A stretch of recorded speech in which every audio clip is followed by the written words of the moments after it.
ಹರಿಹರ ಪಂಚಮಸಾಲಿ ಪೀಠದ ವಚನಾನಂದ ಸ್ವಾಮೀಜಿ ವಿರುದ್ಧದ ಫೋಕ್ಸೋ ಪ್ರಕರಣ ದಿನಕ್ಕೊಂದು ತಿರುವು ಪಡೆಯುತ್ತಿದ್ದು ಇದೀಗ ನ್ಯಾಯಾಲಯದ ವಿಚಾರಣೆ ಮುಂದೂಡಿಕೆಯಾಗಿದೆ.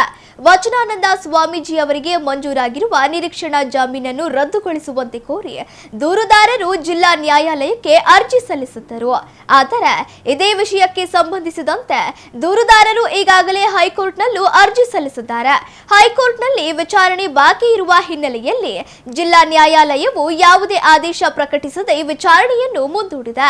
ಈ ಬಗ್ಗೆ ಸುದ್ದಿಗಾರರೊಂದಿಗೆ ಮಾತನಾಡಿದ ಸ್ವಾಮೀಜಿ ಪರ ವಕೀಲ ಎಸ್.ಪಿ. ಪಾಟೀಲ್, ದೂರುದಾರರು ಜೂನ್ 6ರಂದು ಹೈಕೋರ್ಟ್ಗೆ ಅರ್ಜಿ ಹಾಕಿದ್ದಾರೆ. ಆದರೆ ಈ ವಿಷಯವನ್ನು ಜಿಲ್ಲಾ ವಿಶೇಷ ಫೋಕ್ಸೋ ನ್ಯಾಯಾಲಯದ ಗಮನಕ್ಕೆ ತರದೆ ಮುಚ್ಚಿಟ್ಟಿದ್ದಾರೆ ಎಂದು ಆರೋಪಿಸಿದರು.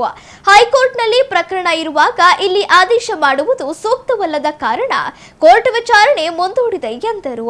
ಪ್ರಕರಣಕ್ಕೆ ಸಂಬಂಧಿಸಿದಂತೆ ಮುಂಬರುವ ಜೂನ್ 23ರಂದು ವಚನಾನಂದ ಸ್ವಾಮೀಜಿ ಅವರು ತಮ್ಮ ವಕೀಲರ ತಂಡದೊಂದಿಗೆ ಹೈಕೋರ್ಟ್ಗೆ ಖುದ್ದಾಗಿ ಹಾಜರಾಗಲಿದ್ದಾರೆ ಎಂದು ವಕೀಲರು ಸ್ಪಷ್ಟಪಡಿಸಿದರು. ಇದೇ ವೇಳೆ ವಿರೋಧಿಗಳ ವಿರುದ್ಧ ವಾಗ್ದಾಳಿ ನಡೆಸಿದ ವಕೀಲರು ಸ್ವಾಮೀಜಿ ಅವರನ್ನು ಹೇಗಾದರೂ ಮಾಡಿ ಮಠದಿಂದ ಹೊರಹಾಕಬೇಕು ಎಂಬ ಏಕೈಕ ಉದ್ದೇಶದಿಂದ ಈ ರೀತಿಯ ಷಡ್ಯಂತ್ರ ರೂಪಿಸಲಾಗಿದೆ. ನಾನು ಯಾವುದಕ್ಕೂ ಹೆದರುವುದಿಲ್ಲ. ಕಾನೂನಾತ್ಮಕವಾಗಿ ಈ ಸುಳ್ಳು ಆರೋಪದ ವಿರುದ್ಧ ಹೋರಾಟ ನಡೆಸುತ್ತೇವೆ ಎಂದು ಸವಾಲು ಹಾಕಿದರು. ವಚನಾನಂದ ಸ್ವಾಮಿಗಳಿಗೆ ದಿನಾಂಕ 2/5/26ರಂದು ದಾವಣಗೆರೆಯ ಮಾನ್ಯ ವಿಶೇಷ ಪಕ್ಷ ನ್ಯಾಯಾಲಯ ನಿರೀಕ್ಷಣಾ ಜಾಮೀನು ಮಂಜೂರು ಮಾಡಿತ್ತು.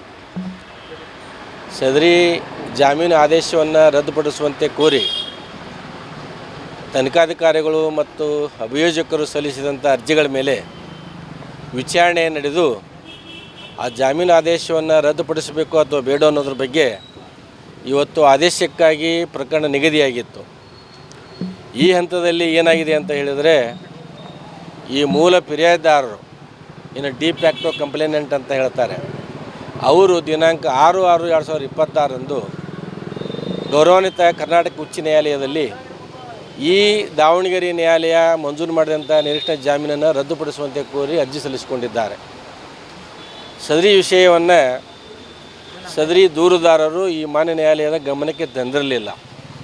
ಹೀಗಾಗಿ ಈ ದಿವಸ ಸದರಿ ಪ್ರಕರಣ ಆದೇಶಕ್ಕೆ ನಿಗದಿಯಾಗಿತ್ತು. ನಮಗೆ ನಿನ್ನೆ ದಿವಸ ಈ ಒಂದು ದೂರುದಾರರು ಕರ್ನಾಟಕ ಉಚ್ಚ ನ್ಯಾಯಾಲಯದಲ್ಲಿ ದಾವಣಗೆರೆಯ ಮಾನ್ಯ ವಿಶೇಷ ನ್ಯಾಯಾಲಯ ಮಂಜೂರು ಮಾಡಿದಂಥ ನಿರೀಕ್ಷಣಾ ಜಾಮೀನು ಆದೇಶವನ್ನು ರದ್ದುಪಡಿಸಬೇಕು ಅಂತ ಕೋರಿ ಸಲ್ಲಿಸಿಕೊಂಡ ಅರ್ಜಿ ಅಲ್ಲಿ ಕರ್ನಾಟಕ ಉಚ್ಚ ನ್ಯಾಯಾಲಯದಲ್ಲಿ ವಿಚಾರಣೆಗೆ ಬಾಕಿ ಇದೆ ಅಂತಕ್ಕಂಥ ಮಾಹಿತಿ ನಮಗೆ ಬಂದಿದ್ದರಿಂದ ಸದರಿ ಮಾಹಿತಿಯನ್ನು ನಾವು ಮಾನ್ಯ ನ್ಯಾಯಾಲಯ ಗಮನಕ್ಕೆ ಈ ದಿವಸ ತಂದಿದ್ದೇವೆ. ಮತ್ತು ಮಾನ್ಯ ನ್ಯಾಯಾಲಯಕ್ಕೆ ಕೂಡ ಈ ಒಂದು ಪ್ರಕರಣ ಕರ್ನಾಟಕ ಉಚ್ಚ ನ್ಯಾಯಾಲಯದಲ್ಲಿ ದಾಖಲಾಗಿದೆ ಅಂತಕ್ಕಂಥದ್ದು ಕೂಡ ಅವ್ರ ಗಮನಕ್ಕೆ ಬಂದಿತ್ತು. ಈ ಹಿನ್ನೆಲೆಯಲ್ಲಿ ಈ ವಚನಾನಂದ ಸ್ವಾಮಿಗಳಿಗೆ ಮಂಜೂರು ಮಾಡಿದಂಥ ಜಾಮೀನು ಆದೇಶವನ್ನು ರದ್ದುಪಡಿಸಬೇಕೋ ಬೇಡ ಅಂತಕ್ಕಂಥ ಪ್ರಶ್ನೆ ಇವತ್ತು ಗೌರವಾನ್ವಿತ ಕರ್ನಾಟಕ ಉಚ್ಚ ನ್ಯಾಯಾಲಯದ ಮುಂದೆ ಇರೋದರಿಂದ ಈ ನ್ಯಾಯಾಲಯದಿಂದ ಯಾವುದೇ ಆದೇಶ ಮಾಡೋದು ಸೂಕ್ತ ಅಲ್ಲ ಅಂತ ಹೇಳಿ ಮಾನ್ಯ ನ್ಯಾಯಾಲಯ ಈ ಪ್ರಕರಣವನ್ನು ದಿನಾಂಕ 30/6/2026ಕ್ಕೆ ಮುಂದೂಡಿದೆ. ಅವ್ರು ಹೇಳಿಲ್ಲ.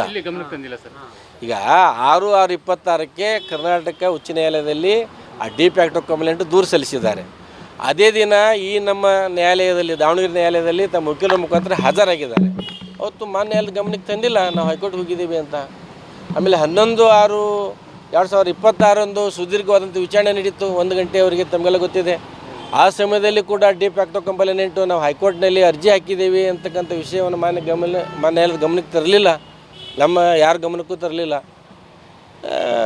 ಈ ರೀತಿ ಮಾನ್ಯ ನ್ಯಾಯಾಲಯದ ಗಮನಕ್ಕೆ ತಾರದೆ ಅಲ್ಲಿ ಅರ್ಜಿ ಹಾಕ್ಕೊಂಡಿದ್ದಾರೆ. ಹೀಗಾಗಿ ಈ ನ್ಯಾಯಾಲಯದ ಒಂದು ಗಮನಕ್ಕೆ ಈ ವಿಷಯ ಬಾರದೇ ಇರೋದರಿಂದ ಇವತ್ತು ಆದೇಶಕ್ಕೆ ನಿಗದಿಯಾಗಿತ್ತು, ಮುಂದೂಡಲ್ಪಟ್ಟಿದೆ. ಎಲ್ಲಿ ಪರಿಣಾಮ? ಏನು ಪರಿಣಾಮ ಬೀರೋದಿಲ್ಲ. ಅಲ್ಲಿ ಅದು ಆಂಟಿಸಿಪೇಟರಿ ಬೇಲ್ ಕೊಟ್ಟಿದ್ದು ತಪ್ಪು ಅಂತ ತಿಳ್ಕೊಂಡು ಅಲ್ಲಿ ಏನು ಅರ್ಜಿ ಹಾಕಿದ್ದಾರೆ, ಅದು ಯಾಕೆ ಸರಿ ಅನ್ನೋದನ್ನು ನಾವು ಕೂಡ ಸಾಕ್ಷ್ಯಾಧಾರಗಳ ಮುಖಾಂತರ ಅಲ್ಲಿ ಕರ್ನಾಟಕ ಉಚ್ಚ ನ್ಯಾಯಾಲಯದ ಗಮನಕ್ಕೆ ತರಬಯಸ್ತೇವೆ. ಗೌರವಾನ್ವಿತ ಕರ್ನಾಟಕ ಉಚ್ಚ ನ್ಯಾಯಾಲಯ ಏನು ಆದೇಶ ಮಾಡ್ತದೆ ಅದನ್ನು ಎಲ್ಲರೂ ಪಾಲನೆ ಮಾಡಬೇಕಾಗ್ತದೆ, ಪಾಲನೆ ಮಾಡೋಣ. ಹೌದೌದು, ವಚನಾನಂದ ಸ್ವಾಮೀಜಿಯವರಿಗೆ 23/6/2026ಕ್ಕೆ ವಿಚಾರಣೆಗೆ ಪ್ರಕರಣವನ್ನು ನಿಗದಿಪಡಿಸಿ ಆ ದಿವಸ ಅವರು ಹಾಜರಾಗಲಿಕ್ಕೆ ನೋಟಿಸ್ ಕೊಟ್ಟಿದೆ. ಅವರು ತಮ್ಮ ವಕೀಲರ ಮುಖಾಂತರ ಆ ದಿವಸ ಹಾಜರಾಗ್ತಾರೆ. ಹೈಕೋರ್ಟ್ಗೆ ಹಾಜರಾಗ್ತಾರೆ.